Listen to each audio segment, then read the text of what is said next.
चलिए दोस्तों, नेक्स्ट वाला क्वेश्चन आपके सामने है। दो क्वेश्चन दोस्तों हमने यहाँ पर लिखे हुए हैं।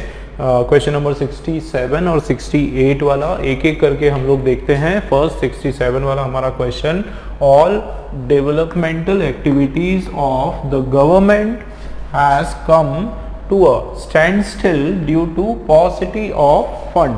ठीक है, फिर से इसको पढ़ते हैं कि ऑल डेवलपमेंटल एक्टिविटीज, जितनी भी जो निर्माण कार्य थे, जो तरक्की डेवलपमेंट जो भी एक्टिविटीज थे अलग अलग क्षेत्र में, जो भी कार्य जो चल रहे थे किसके, ऑफ द गवर्नमेंट के जो कार्य, जो डेवलपमेंटल निर्माण कार्य जो चल रहे थे, has come to a standstill, वो क्या हो चुके हैं, स्टैंड स्टिल हो चुके हैं, मतलब ठप हो चुके हैं।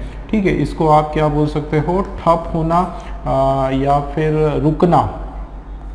ठीक है, क्या होना, एक तरह से क्या रुक चुके हैं। ठीक है, या फिर एक तरह से क्या हो सकता है, बिल्कुल उनके अंदर कोई भी तरक्की नहीं हो रही, जैसा जहां है वहीं पर। ठीक है, अपनी जगह पर, जैसे स्टैंड स्टिल मतलब जैसा उनका जो कार्य, जो उनकी पोजीशन थी वैसा ही, ना आगे बढ़ रहा है ना पीछे जा रहा है, इस तरीके से वो पूरी तरीके से कहां पर आ चुके हैं, स्टैंड स्टिल आ चुके हैं। ड्यू टू, किस कारण से आ चुके हैं स्टैंड स्टिल पर, किस कारण से जो है सारे निर्माण कार्य जो है वो रुके हुए हैं, पॉसिटी ऑफ फंड। ठीक है, पॉसिटी का मतलब होता है लैक।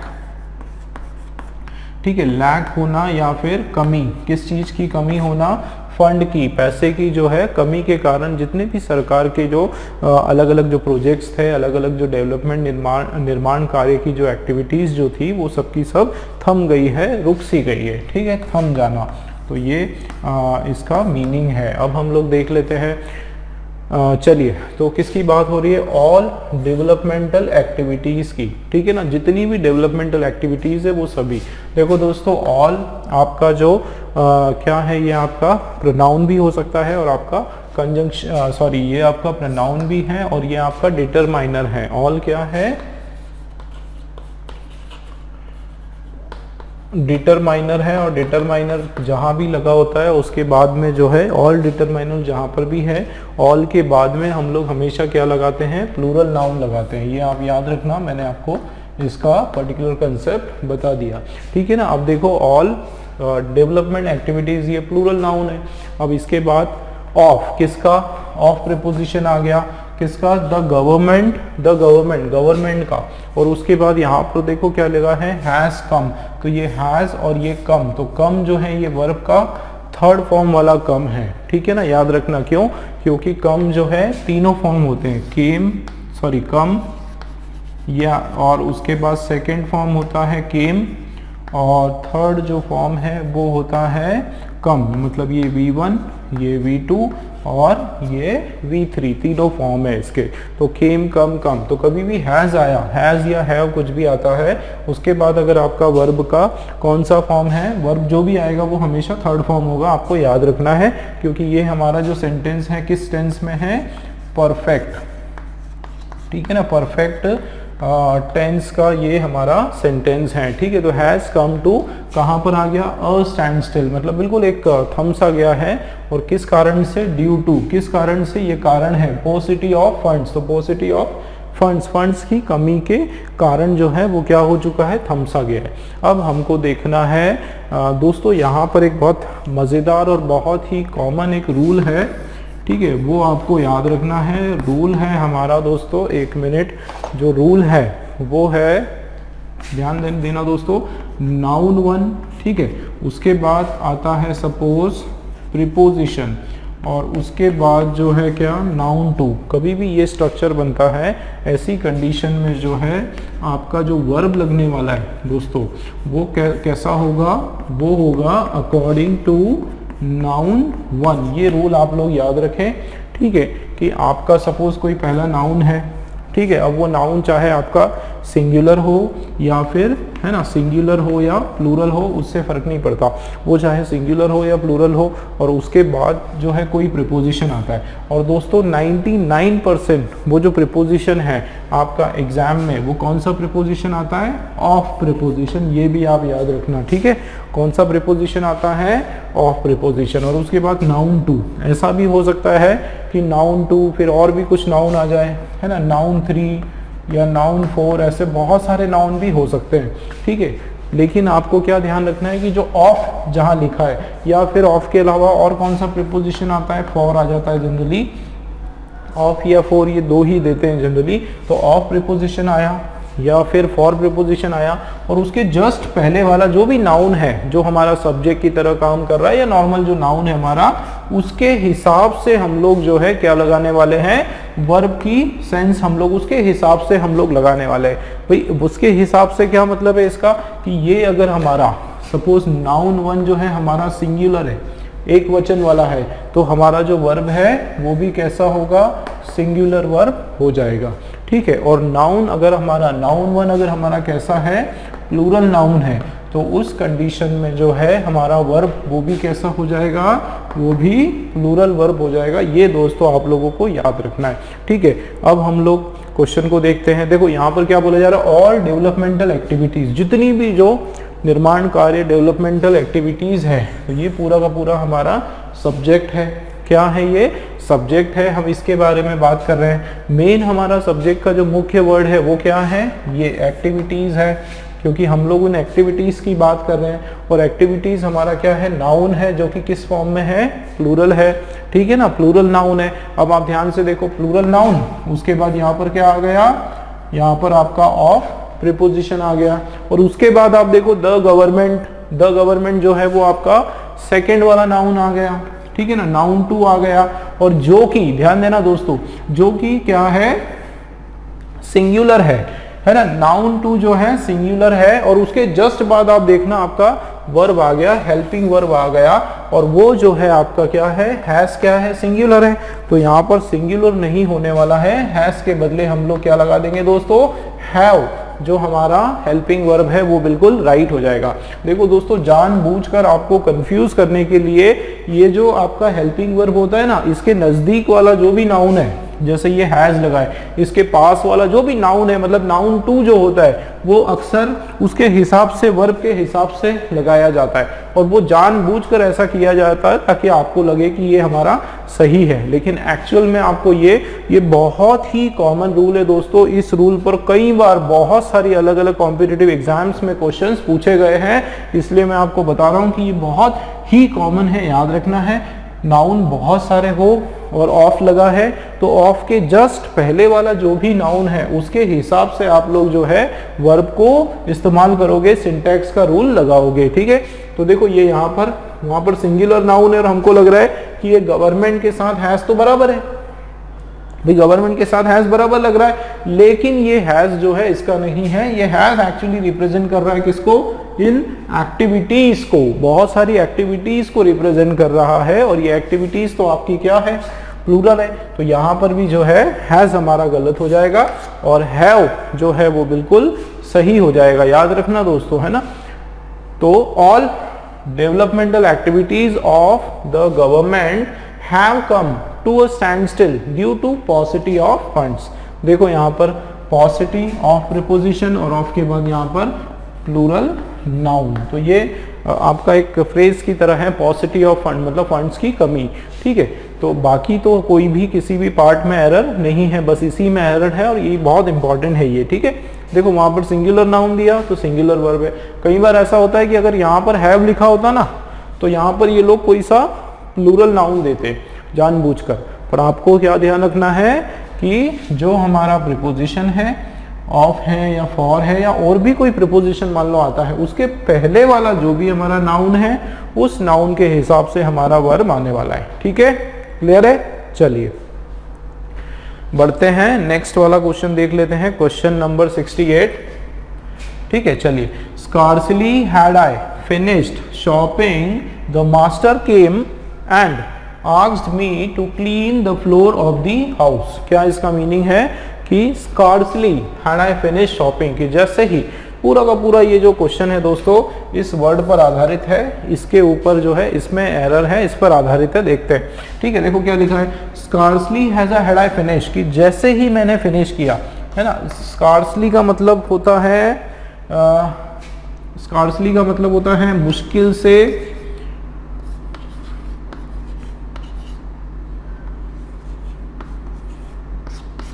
मुश्किल से या फिर ना के,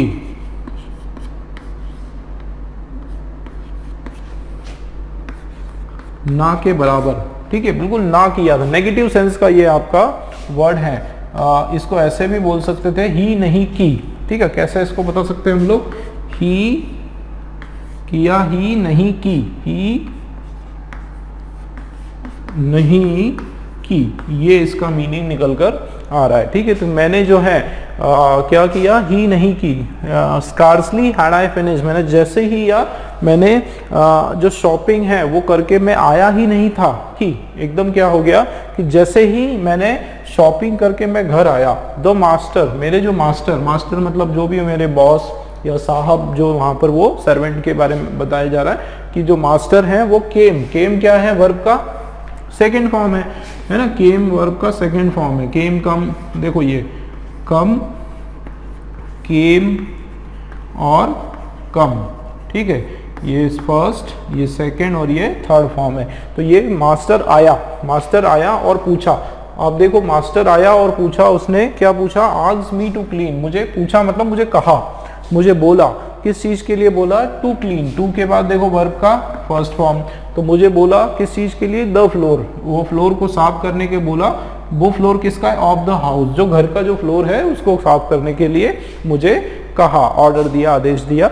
चलिए फिर से समझते हैं। तो देखो इसका क्या हिंदी आ रहा है कि जैसे ही मैं घर शॉपिंग करके मैं घर लौटा ही नहीं था कि मास्टर आए और उन्होंने मुझे क्या बोला कि आप जो है ये घर का फ्लोर साफ करो, मुझे घर का फ्लोर साफ करने के लिए कहा, ठीक है। ये तो हो गया इसका हिंदी। अब हम लोग इसका स्ट्रक्चर देखते हैं, बहुत इंटरेस्टिंग चीजें हैं इसके अंदर भी। आप देखो सबसे पहले तो ये स्कार्सली, तो इसका रूल दोस्तों आप लोगों को जानना बहुत जरूरी है, स्कार्सली का रूल जानना आप लोगों के लिए बहुत जरूरी है। पहले तो मैं आपको इसी मीनिंग वाले, सेम मीनिंग वाले जितने भी वर्ड है सारे मैं आपको बता देता हूं। जैसे एक हमारा है स्कार्सली, ठीक है, या हार्डली, या सेल्डम, ठीक है, या नो सूनर,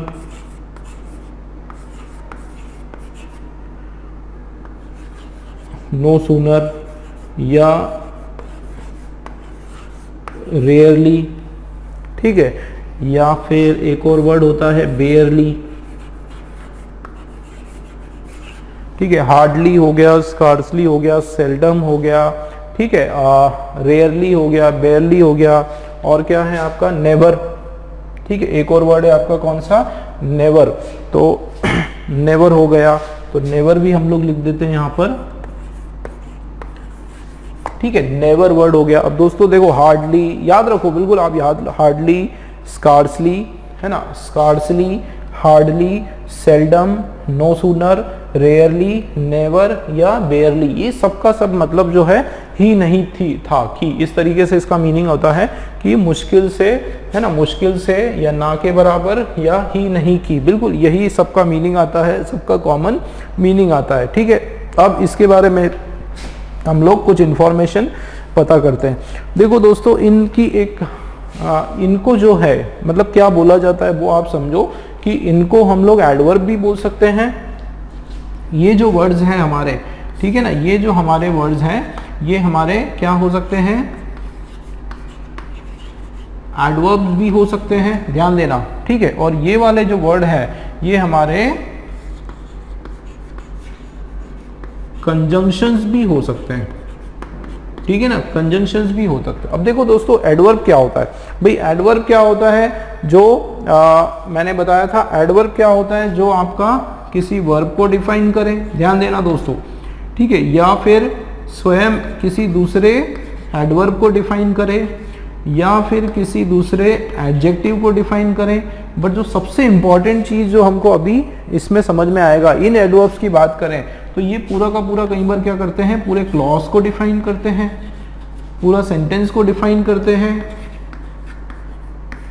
या पूरे के पूरे फ्रेज को, ठीक है, फ्रेज को डिफाइन करते हैं, ठीक है। क्लॉज एक ऐसा अधूरा सेंटेंस होता है दोस्तों जिसमें सब्जेक्ट भी होता है और वर्ब भी होता है और ऑब्जेक्ट भी होता है, लेकिन फिर भी वो कुछ ना कुछ इनकम्प्लीट होता है, किसी मुख्य दूसरे पार्ट्स पर निर्भर करता है, तो उसको हम लोग बोलते हैं क्लॉज। और ये आपका कंप्लीट होता है। और फ्रेज जो है वो एक कहावत की तरह होता है, कोई कहावत की बात हो गई, या फिर जिसके अंदर केवल वर्ब है और ऑब्जेक्ट है, वो हमारा क्या होता है, फ्रेज होता है। देखो दोस्तों, बिल्कुल डिटेल में जाके मैं आप लोगों को बता रहा हूँ, फिर से बता रहा हूँ कि ये जितने भी आपके वर्ड हैं, ठीक है ना, इसको हम लोग एडवर्ब की तरह, क्रिया विशेषण की तरह,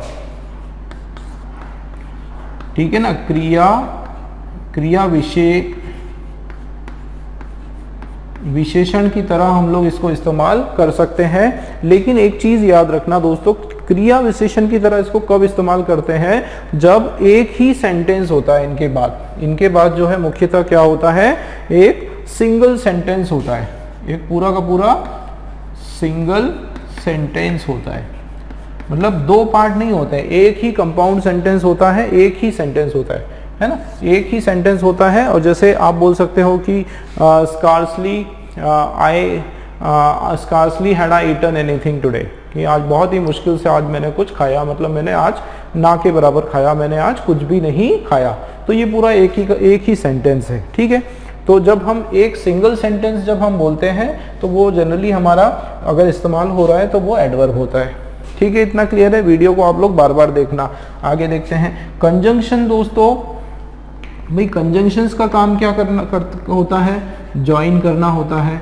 तो बेसिकली कंजंक्शन क्या करते हैं, दो सेंटेंसेस को ज्वाइन करने का काम करता है। तो ये भी वैसा ही है। अगर ये वाले शब्द आपके कहीं बीच में लगे हैं, ठीक है, जैसे मान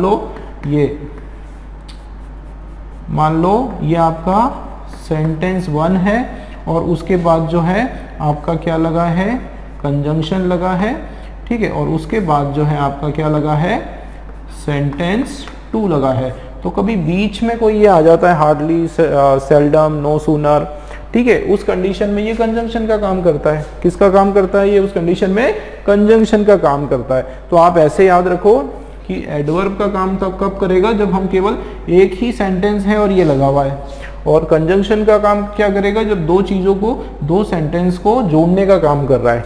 या आप ऐसे याद कर लो कि एडवर्ब जनरली ये कब बोला जाता है, जब ये शुरू में या आखिरी में होता है ना, शुरू में होता है। जनरली जब शुरू में हम लोग लगाते हैं ना, ऐसे शुरुआत करते हैं, तो समझ जाओ जैसे ये यहाँ पर शुरुआत हो रही है, मतलब ये हमारा यहाँ पर क्या है, एडवर्ब है, ठीक है ना। और कंजंक्शन का काम कब करता है, जब जनरली ये बीच में होता है, दो सेंटेंसेस के बीच में कहीं पर इसकी प्लेसमेंट होती है तो कंजंक्शन, और जब शुरू में हो रहा है तो एडवर्ब। तो ये तो हमको पता चल गया। क्या हमको पता चला कि ये जो वर्ड्स हैं आपके कौन कौन से, ध्यान देना दोस्तों, इंपॉर्टेंट है।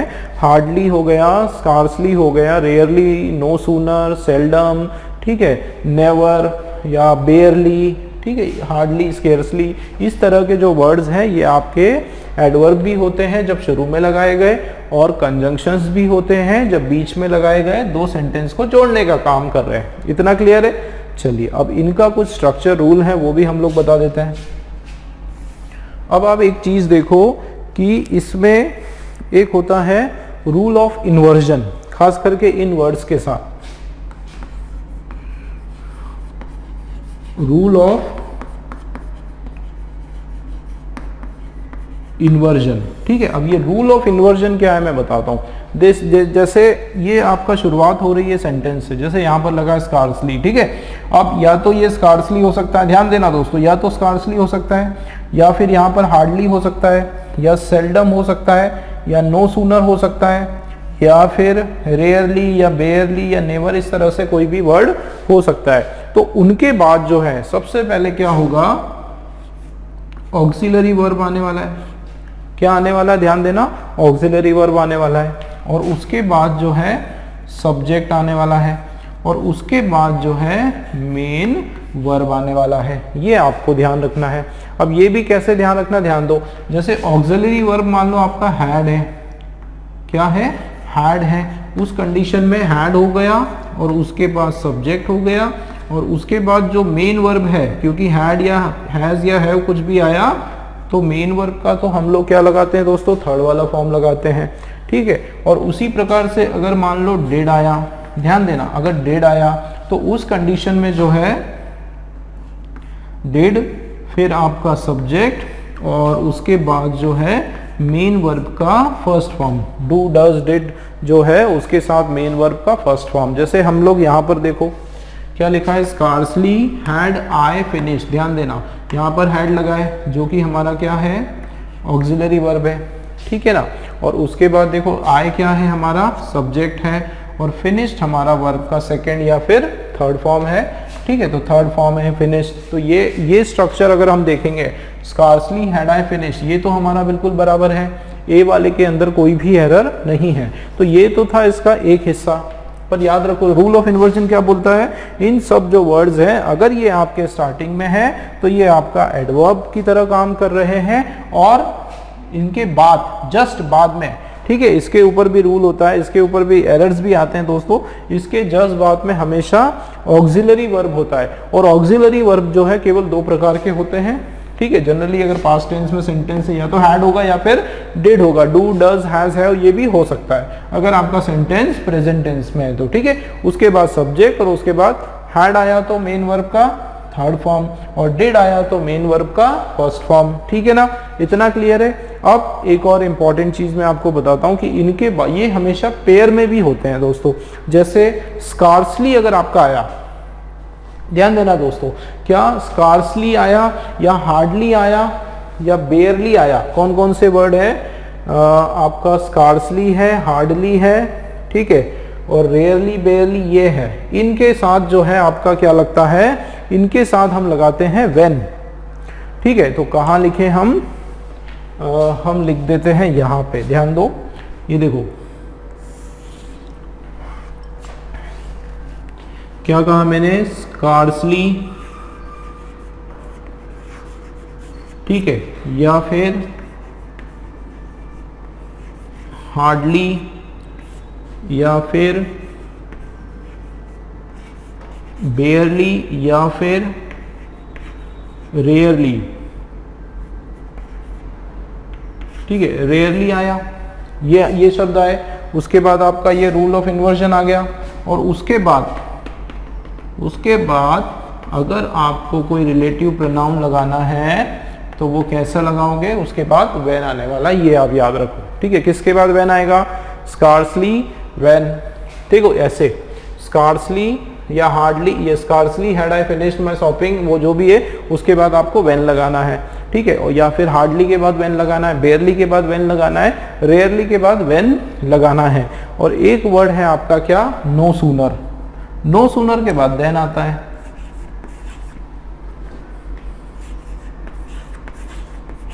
नो सूनर जो है उसके बाद क्या आएगा, देन आएगा। ये आपका पेयरिंग हो गया, ठीक है। ये कंजंक्शंस जो है आपके पेयरिंग में काम कर रहा है। अब ये कंजंक्शन की तरह काम कर रहा है, ठीक है। अगर आपने कंजंक्शन की तरह काम कर रहा है कि इसमें नो सूनर के साथ देन का पेयर होता है, स्कार्सली के साथ व्हेन, हार्डली के साथ व्हेन, बेयरली के साथ व्हेन, और रेयरली के साथ भी जो है व्हेन का पेयर होता है। अब मुझे बताओ कि यहाँ पर कहीं व्हेन है क्या, देखो scarcely had I finished shopping the master came and asked me to clean the floor of the house. अब यहाँ पर व्हेन नहीं है, इसका मतलब हमको जो है क्या करना पड़ेगा, लगाना पड़ेगा व्हेन। कहाँ पर लगाएंगे, इस वाले स्ट्रक्चर के बाद, हार्डली हैड आई फिनिश्ड, ठीक है, फिनिश्ड, और उसके बाद जो है शॉपिंग, मेन वर्ब। भाई देखो हार्डली, ये हैड आई फिनिश्ड, और यहाँ पर यह आपका ऑब्जेक्ट भी हो सकता है, और उसके बाद जो आएगा तो यहाँ पर क्या आ जाएगा, व्हेन आ जाएगा, ठीक है। तो किसके साथ व्हेन आएगा मैंने बता दिया आपको। तो यहाँ पर स्कार्सली जो है, इसके बाद शॉपिंग, और यहाँ आपका हो जाएगा दोस्तों व्हेन, ठीक है ना। क्या हो जाएगा यहाँ पर, व्हेन। देखो पढ़ो, scarcely had I finished shopping when the master came and asked me to clean the floor of the house। ये हमारा सही हो जाएगा। अगर यहीं पर होता क्या, no sooner, ध्यान देना, अगर यहाँ पर लिखा होता no sooner had I finished shopping then the master came, बिल्कुल ग्रामर है, और ग्रामर में यही स्ट्रक्चर आपको याद रखना है। barely had I finished shopping when, ठीक है, या फिर hardly had I finished shopping when, no sooner had I finished shopping then, उसके साथ क्या आने वाला है, then आने वाला है, ठीक है दोस्तों। क्लियर है, एक्सप्लेनेशन समझ में आया, क्या क्या पढ़ा फिर से मैं बता रहा हूँ इसके बारे में, फिर से एक बार शॉर्ट में। Scarcely, hardly, seldom, no sooner, rarely, barely, never, ये सब के सब जो वर्ड है ये आपके ना एक तो नेगेटिव सेंस के, ये मैंने नहीं बताया, ये नेगेटिव सेंस के वर्ड है, मतलब इनमें नकारात्मक सेंस का वर्ड है, ठीक है, और इनमें नेगेटिविटी आती है, ठीक है। और इनको जब आप कंजंक्शन की तरह यूज करो ना तो उसके एक साइड जो है, जैसे ये सेंटेंस 1 कंजंक्शन, सेंटेंस 2, तो एक साइड मान लो ये पॉजिटिव सेंटेंस है तो ये वाला अपने आप उसका उल्टा हो जाएगा, उसका कॉन्ट्राडिक्टरी, उसका अपोजिट हो जाएगा।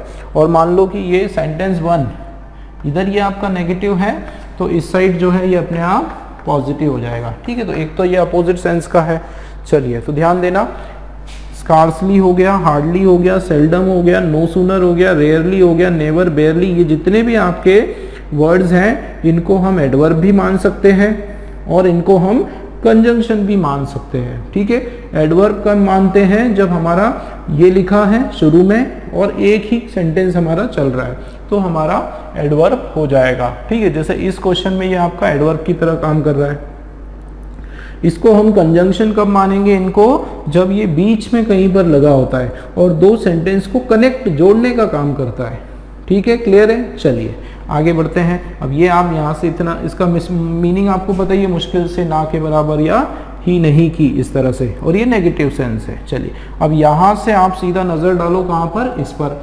इसके जस्ट बाद, ये जितने भी शब्द है दोस्तों, इसके जस्ट बाद जो है आपका हेल्पिंग वर्ब आता है, ऑक्सिलरी वर्ब या हेल्पिंग वर्ब आता है, उसके बाद सब्जेक्ट और उसके बाद मेन वर्ब और उसके बाद ऑब्जेक्ट। अगर आपका हैड आया तो उसके बाद सब्जेक्ट मेन वर्ब का कौन सा फॉर्म आने वाला है, थर्ड फॉर्म आने वाला है। अगर आपका डिड आया, ठीक, तो सब्जेक्ट मेन वर्ब का फर्स्ट फॉर्म आने वाला है। इसको हम लोग बोलते हैं रूल ऑफ इन्वर्जन। अब इस एग्जाम्पल में आप देखो, स्कार्सली, उसके बाद हैड, उसके बाद आए आपका सब्जेक्ट और फिनिश्ड आपका वर्ब का थर्ड फॉर्म। क्लियर? अच्छा आगे देखो, अगर इसकी पेयरिंग, ये जनरली पेयरिंग में होता है, जैसे यहाँ पर देखो कि आपका स्कार्सली हुआ, हार्डली हुआ, ठीक है, या फिर रेयरली, बेयरली, ये सारा हुआ, ठीक है, तो उस कंडीशन में आपका क्या आने वाला है, पेयरिंग में रिलेटिव प्रोनाउन व्हेन आने वाला है, ठीक है। स्कार्सली, हार्डली, रेयरली, बेयरली, इन सब के साथ जो है क्या आने वाला है, आपका व्हेन प्रीपोजिशन आने वाला, व्हेन रिलेटिव प्रोनाउन आने वाला है, और नो सूनर जो है उसके साथ आपका देन आने वाला है। ये आप लोग याद रखें, ठीक है दोस्तों। I hope the way I have explained you it got clear to you, है ना। उसके बावजूद जो है आप लोग क्या करें, वीडियो को बार बार देखें, बहुत इंपॉर्टेंट सेक्शन है ये पर्टिकुलर जो सेल्डम, हार्डली, इसके एक ना एक क्वेश्चन तो आते हैं, ठीक है। और ये दो चीजें समझ जाओगे ना, आपकी रूल ऑफ इन्वर्जन समझ जाओगे कि भाई हमको हार्ड या डेड कुछ लगाना है और फिर सब्जेक्ट लगाना और फिर मेन वर्ब लगाना, इतना याद रख लो। और ये तीन चार चीजों के साथ व्हेन आता है, नो सूनर के साथ देन आता है, इसका क्वेश्चन बनता ही बनता है, इसलिए बिल्कुल दिमाग में बिठा लो, एकदम रट के रख लो, मैं बोलता हूँ, इसको वीडियो को बार बार देखो, ठीक है। चलिए नेक्स्ट क्वेश्चन देखते हैं। चलिए दोस्तों स्वागत एक बार फिर से। नेक्स्ट वाला क्वेश्चन हम लोग देख लेते हैं, 69 वाला हमारा क्वेश्चन एरर का है, देखते हैं। The committee is thankful to Shri Desai for not only preparing the main report but also the agenda, notes and minutes, ठीक है। तो क्या इसका मीनिंग निकल के आ रहा है कि द कमिटी, ये हमारा क्या है, सब्जेक्ट है, ठीक है। तो द कमिटी वो क्या है, इज थैंकफुल, मतलब वो थैंकफुल है, वो बहुत ही ज़्यादा शुक्रगुजार है, ठीक है। यहाँ पर ये जो थैंकफुल है दोस्तों, ये हमारा नाउन का यहाँ पर काम कर रहा है, ठीक है। तो कमिटी जो है बहुत ज़्यादा शुक्रगुजार है, किसकी, टू श्री देसाई, श्री देसाई जो है उनकी कमिटी बहुत ज़्यादा शुक्रगुजार है, किस कारण से, for not only preparing the main report, की ना सिर्फ, ठीक है, नॉट ओनली का मतलब होता है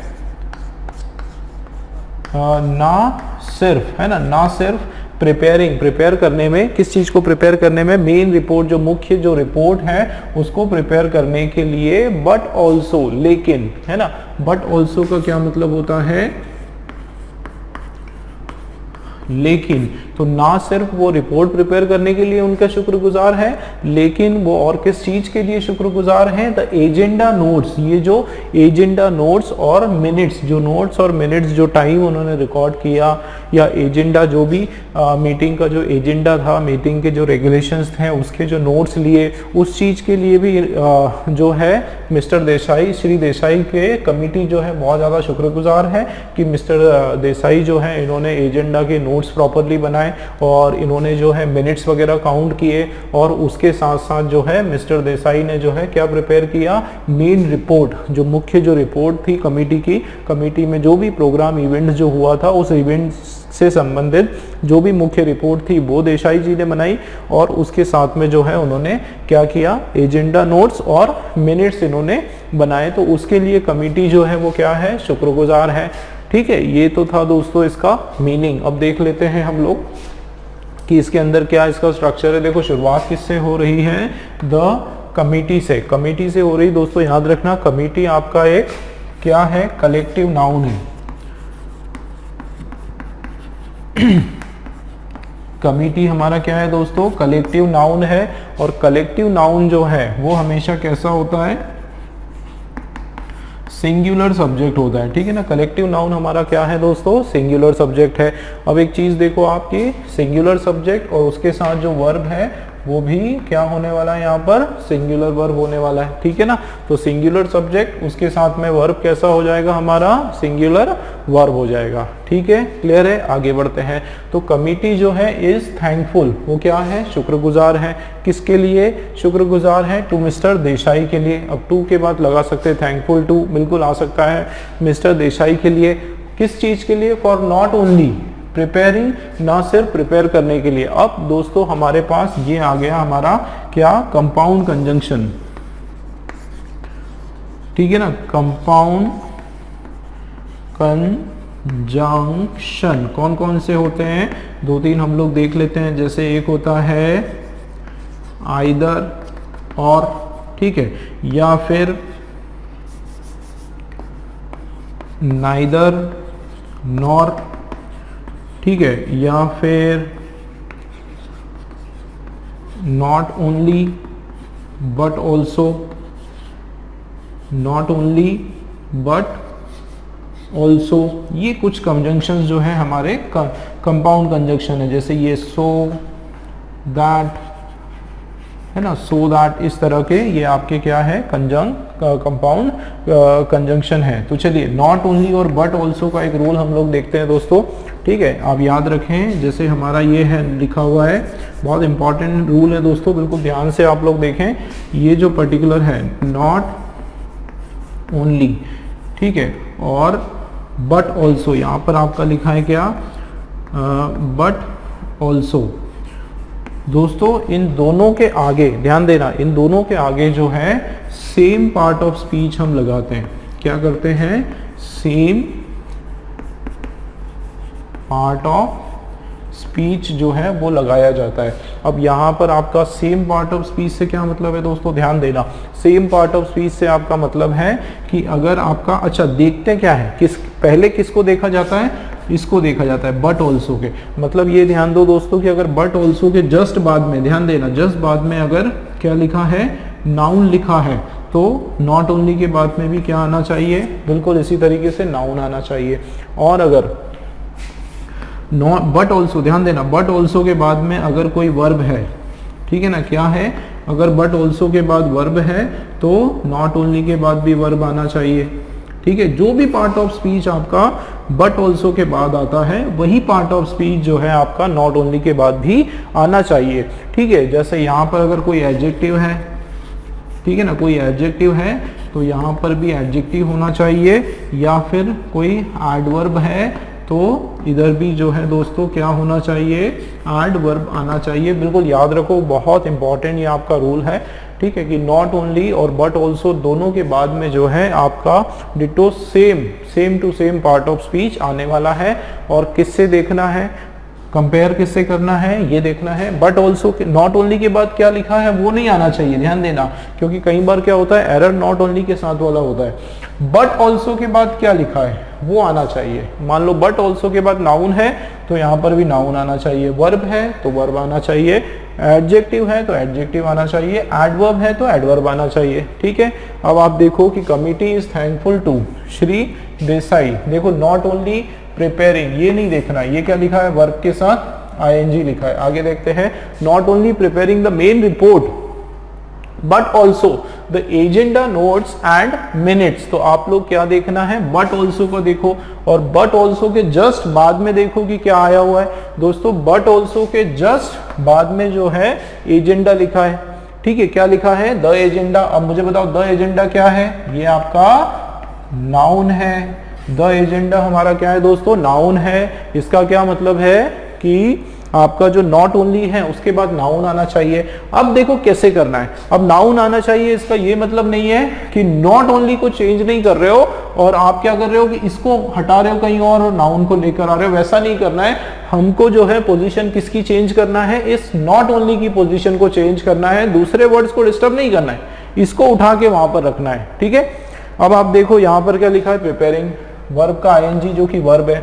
अब उसके आगे थोड़ा सा बढ़ते हैं। ठीक है, यहां तक तो कोई आपका यहां पर क्या आना चाहिए भाई, नॉट ओनली की जस्ट बाद में क्या आना चाहिए, नाउन आना चाहिए। अब आप देखो आगे क्या है, प्रिपेयरिंग द मेन रिपोर्ट। अब दोस्तों एक चीज देखो आप, द मेन रिपोर्ट क्या है, द मेन रिपोर्ट हमारा नाउन है। तो अब हम क्या करेंगे, देखो ये गलती नहीं करना। कौन सी गलती नहीं करना, कि इसको उठा के आप यहां ला रहे हो। आप ऐसा नहीं करने वाले हो कि the committee is thankful to Shri Desai for not only the main report preparing, इस तरीके से नहीं करने वाले हो। क्या करने वाले हो कि नॉट ओनली को उठाओ। ठीक है, नॉट ओनली को उठाओ और उसको जस्ट मेन वर्ब, मेन जो नाउन है उसके पहले रख दो। भाई नॉट ओनली को उठा के रख दो कहां पर, नाउन के पहले, तो अपने आप नाउन आ जाएगा उसके बाद। क्लियर हो रही बात, तो ऐसे अपने को करना है। तो आप देखो कि यहां पर कमिटी जो है is thankful to Shri Desai for, ये अब यहां नहीं आएगा। ठीक है, फॉर प्रिपेयरिंग, ध्यान देना, for preparing not only the main report but also the agenda notes and minutes, वैसा हो जाएगा। ठीक है, क्लियर हो रही बात कि आपको नॉट ओनली को शिफ्ट करना है कहां पर, उसके पहले, जहां पर उस पार्ट ऑफ स्पीच के पहले जो कि आपका बट ऑल्सो के बाद लिखा हुआ है। ठीक है दोस्तों, क्लियर हो रहा है। अच्छा, अब आप लोग बोलोगे कि सर एरर किस में होगा, बी में होगा कि सी में। तो देखो जहां आप उसको प्लेस कर रहे हो वो एरर नहीं है, जहां वो गलत उसकी जो प्लेसमेंट है वो एरर है। इसका मतलब एरर जो है हमारा बी वाले सेक्शन में एरर है। भाई बी में हमने क्या किया कि उसको बी के अंदर हमने उसका गलत प्लेसमेंट, भाई लिखा कहां पर है हमारा नॉट ओनली, बी के यहाँ पर लिखा हुआ है, तो जाहिर सी बात है ये इसकी प्लेसमेंट यहाँ पर गलत है, तो एरर हमारा बी में है, सी में हमारा एरर नहीं है। सी में तो हम लोग उसको लगाएंगे तब हमारा सही होगा, बट एक्चुअल में जो गलत लगा हुआ है वो कहां पर है, बी के अंदर। ठीक है दोस्तों, एक्सप्लेनेशन क्लियर हुआ, समझ में आया। ठीक है, इसी तरीके से चलिए नेक्स्ट क्वेश्चन भी देख लेते हैं।